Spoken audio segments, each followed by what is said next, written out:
আজকে আমি মজার একটা নাস্তা বানিয়ে দেখাবো যেটা আপনারা মেহমান আসলেও দিতে পারেন আর বাচ্চাদের টিফিনেও দিতে পারবেন। আমি জানি না এভাবে নাস্তা বানিয়েছেন কিনা, তবে আমি যেভাবে বানিয়েছি সেটাই আপনাদের মাঝে শেয়ার করলাম। আসসালামু আলাইকুম, সবাই কেমন আছেন? আশা করি সবাই ভালো আছেন।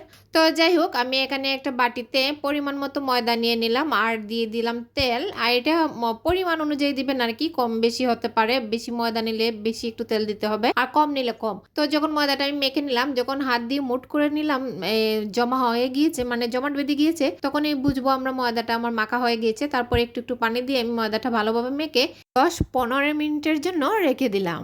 তো যাই হোক, ময়দা তো মাখা শেষ। এখানে আমি একটা পুর বানাবো, সেজন্য এখানে আমি চিকেন গুলাকে একদম কিমা করে নিয়েছি। সেটার মধ্যে খুব ভালো করে আর কি মিহি আপনারা বেটেও নিতে পারেন বা ব্লেন্ডারও করতে পারেন। তারপরে এর মাঝে আমি আদা রসুন বাটা আর একটু মরিচের গুঁড়া লবণ দিয়ে মেখে একটু বড়ার মতো করে করে ভেজে নিচ্ছি আর কি। তো ওইদিকে ভাজা হচ্ছে আর এদিকে আমি আলু সেদ্ধ ছিল সেই আলুগুলাকে একদম ছোট ছোট করে কেটে রেখে দিলাম। আর এদিকে দেখেন আমার চিকেনটাও ভাজা হয়ে গিয়েছে, আমি উঠিয়ে নিচ্ছি আর কি। আর সেই তেলের মাঝে আলুগুলা যে কুচি করে রেখেছিলাম সেই আলুগুলা দিয়ে দিলাম আর এর মধ্যে পেঁয়াজ আর কাঁচামরিচ দিলাম আর কি। একটু লবণ দিয়ে আমি খুব ভালোভাবে ওইটা ভেজে নিচ্ছি। তো ওইদিকে আলুটা ভাজা হোক আর এদিকে যে আমি মাংসগুলা ভেজে রেখেছিলাম সেই মাংসগুলাকে একদম কিমার মতো করে নেব। তো আমি সবগুলা পিছিয়ে এখানে রাখলাম আর এখন দেখেন আমি এভাবে করে করে সবগুলাকে নেব। তারপরে আরও ছোটো ছোটো করে একদম কিমার মতো করে নেব। এভাবে কয়েকবার করলেই কিমার মতো হয়ে যাবে।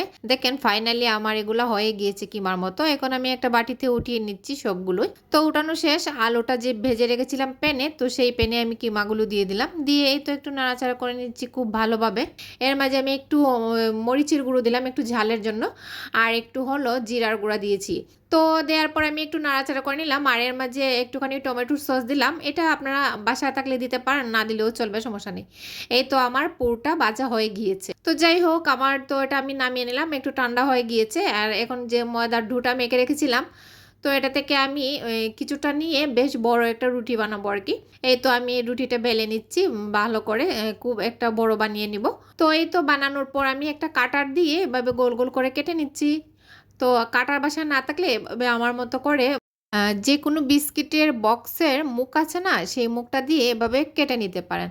তো আমি এভাবে বেশ কয়েকটাই কেটে নিয়েছি। কেটে নেওয়ার পর এখন আমি আর কি এর ভেতরে পুর দিয়ে সুন্দর একটা ডিজাইন করে দেব। আসলে ডিজাইনটা করলে আর কি দেখতে ভালো লাগে, আর যে জিনিসটা দেখতে ভালো লাগে এটা কিন্তু খেতেও মজার হয় আমার মনে হয় আর কি, আর বাচ্চাদের কাছে অনেক বেশি আকর্ষণীয় হয়। তো এই তো আমি পুরটা মাঝখানে দিয়ে চারপাশে একটু পানি লাগিয়ে নিলাম। তারপরে আরেক পিস উপরে দিয়ে এভাবে কাঁটা চামচ দিয়ে একটু চেপে চেপে বন্ধ করে দেব।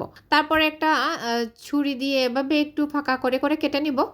আমি একটা ডিজাইন করব সেজন্য আর কি। তারপর দেখতেই পাচ্ছেন আমি হাত দিয়ে একটু চেপে চেপে দিচ্ছি আর সুন্দর একটা ফুলের ডিজাইন হয়ে যাচ্ছে। তো আপনারা একসাথে সবগুলা কেটে নিয়ে এভাবে করতে পারেন, বা আমি আরেকটাও দেখিয়ে দিচ্ছি আপনাদেরকে। এই যে একটা হয়ে গিয়েছে, আরেকটাও আমি দেখিয়ে দিচ্ছি কিভাবে করা যায়। তো এটাও এভাবে বন্ধ করে দিলাম পুর দিয়ে, তারপরে তো চামচ দিয়ে চেপে চেপে বন্ধ করে দিলাম চারপাশ। তারপর একটা যে ছুরি দিয়ে কেটে একবার কেটে কেটে তারপর আপনারা একটা ফুলের পাপড়ি করতে পারেন এভাবে, আবার সবগুলো একসাথে কেটেও করতে পারেন।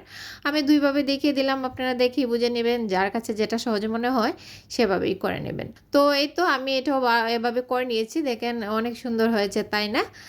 তো আমার তো পিঠা বানানো শেষ হয়ে গিয়েছে। এখন কি করতে হবে? এখন তো ভাজতে হবে তাই না? তো আমি এখানে কয়েকটা পিঠা নিয়ে নিয়েছি।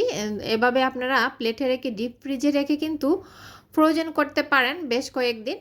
আর এভাবে রেখে শক্ত হওয়ার পর একটা বক্সে ভরে রেখে দেবেন ডিপে। তারপরেই তো আমি প্যানে তেল দিয়ে এক একটা পিঠা দিয়ে দিলাম। আমি দিয়ে এপিট ওপিট করে খুব সুন্দর করে লাল লাল করে ভেজে নিচ্ছি আর কি। এই তো আমি প্রথমবার আমার পিঠাগুলো ভাজা হয়ে গিয়েছে। তো আমি এগুলো উঠিয়ে নিয়ে এলাম, নিয়ে আমি আবারও দিয়ে দিচ্ছি কয়েকটা, দিয়ে এগুলো আমি খুব সুন্দর করে লাল লাল করে ভেজে নেব। তো এই তো এদিকে আমার ভাজাও কমপ্লিট, আমি সবগুলাই উঠিয়ে নিচ্ছি। আর এখন কি করতে হবে? এখন একটু পরিবেশন করতে হবে তাই না? তো আমি একটা প্লেটে একটা একটা করে পিঠা দিচ্ছি, দেখেন একদম সূর্যমুখী ফুলের মতো দেখাচ্ছে তাই না? তো আজকের রেসিপিটা কার কাছে কেমন লেগেছে আমার কমেন্টসে জানাতে ভুলবেন না। তো আপনারা চাইলে এভাবে বাচ্চাদেরকে টিফিনও বানিয়ে দিতে পারেন, মেহমান আসলেও চার সঙ্গে দিতে পারেন। তো আজকে এখানে বিদায় নিলাম, সবাই ভালো থাকবেন, আসসালামু আলাইকুম।